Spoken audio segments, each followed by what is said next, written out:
Hey, what's going on, everyone? Welcome back to the channel. I wanted to talk about a touchy subject, but I'm trying to figure out myself if the direction that we're headed in is right. What I mean is basically the future system architecture of the, let's say, monetary system currently is one of which where it is fiat based, right? There are the people that are saying that we need to move to a fixed money supply where there shouldn't be an expansion of the money supply or a contraction of it, right? A little bit more control. You know, there's other arguments that it is not, and that the path that we are in, it's no coincidence that we are on this path, which is financialization and, you know, technology, economy, right? Basically, the book that I think that people should read, it's called The Great Rupture, right? And it has to do with the fact that the sort of human organization system that we had, which was capitalism in the 20th century that was successful, may not be the succeeding system into the future, right? And that is very difficult to comprehend or even accept, to even think about, because the other sort of systems that created a lot of catastrophe, right? A lot of pain and suffering. And this is because these other systems did not fit correctly, right?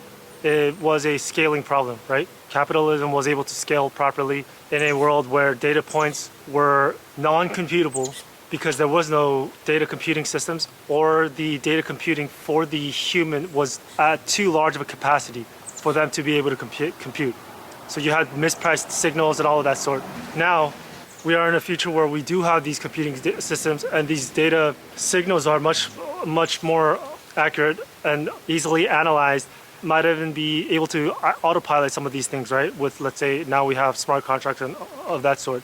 Aside from on that, what I'm trying to, on a very basic, simple level, because this is a very touchy subject, I'm not here advocating for any sort of communism or any socialism or any of that stuff. I'm just saying that it appears, in my eyes for now, a full-blown capitalist system will not give us the desired result that will fit in the future architecture, right? Right now, it doesn't seem that way. The huge issue that I see when I look at the sort of current structure of the US right now, it appears that the existing architecture is entrenched in dogma, right? And so now I think that idea or the effort to put in for a new sort of system into the future, my issue is that there won't be any entertaining thought or even an experimentation or an effort to maybe see beyond the dogmas. I think maybe if you look at, remember candidate Andrew Yang, I think overall not quite my candidate, but he had the right, I think, vision or the right direction. But when I saw both the right, the left, probably, to be honest, the whole country, they weren't up to date. They didn't really understand, I think, what was coming our way, right? His support was not as big as you would think or hope to have wanted, right?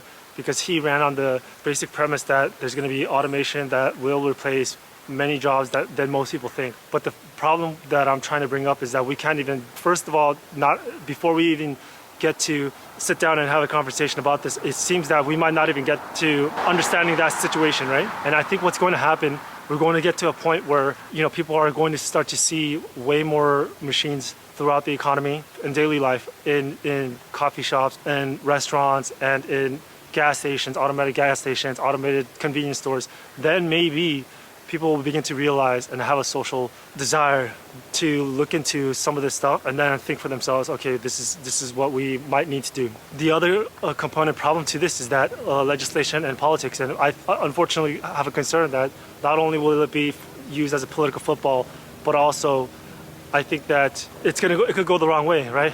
Hey, no robots bad, automation bad. All the people that want to do this, they're bad people and they're bad companies. But here's the issue. The overall productivity in our economy is not keeping up, is not there. And when we have a demographic much more slower aging population and all that stuff, the productivity will still not make up for where we need to be. And overall, what that means is that the efficiency of, let's say, simply just the economy and geopolitically, there will be dislocations. And so what that means is that we can paper this over with a lot of these segments in labor where we can substitute them for, let's say, robotics and whatnot. And so I think that when we look at the future system of economies, in the future we would have a surplus of capital, but a decrease of labor, where in the past there was a surplus of labor but not enough capital, right? And so you needed the efficient allocation of capital in a world with little capital but much more labor, right? What seems to be happening and what has been happening, and I don't think it's a coincidence, is that we have been going into a world more and more where there is possibly less and less labor but more and more capital. And rather than say labor, I should say maybe productivity, right? There's less and less productivity but more capital, right? And so when you look at the world, the development is to the point, where else can you develop when it comes to, let's say, for example, a toilet paper towel company, or any company that you look at. If you look at the consolidation of companies, you could see things happening where different businesses are being combined, right? Amazon is doing almost everything. Facebook going into, photo, social media, this and that, VR. You have Microsoft Games, Microsoft production of laptops. And so that's what I mean by, in this world, when we're looking at the past companies or old companies that seem to have reached a limit. Into the future, when we look at the newer companies, the more fourth industrial revolution companies and 3D printing, space, and all of that stuff, is where you don't need the humans anymore. You see? When I'm looking at this issue, I am, a lot of the times I'm suggesting, because the growth and, let's say, the growth and opportunity, I would say, in space, is there's no cap. For example, if we were to implement a system and we wanted to stay with full capitalism, I would say that there would be a very big hole, and we could fill that hole with, let's say, space. I'm not 100% on this. I'm just saying, I just said I'm not a communist, socialist. I am much more capitalist, but I am fully aware to the fact that that capitalist system that we have actually right now is not keeping up, I think. And most people are looking at, let's say, for healthcare, for example, and say that we need a capitalist healthcare. And that's where I started from. But when you're looking at it, the U.S. is the most socialized healthcare.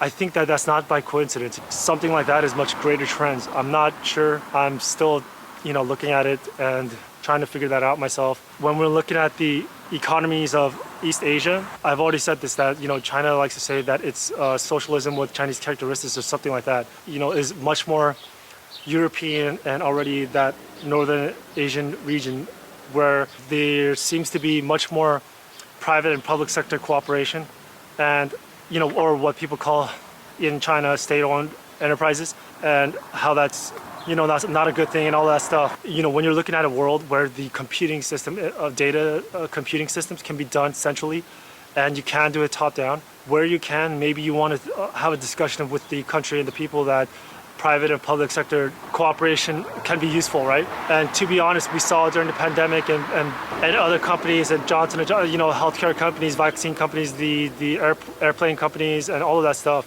And that's what I mean, much more, I would prefer to call it unified sort of architecture.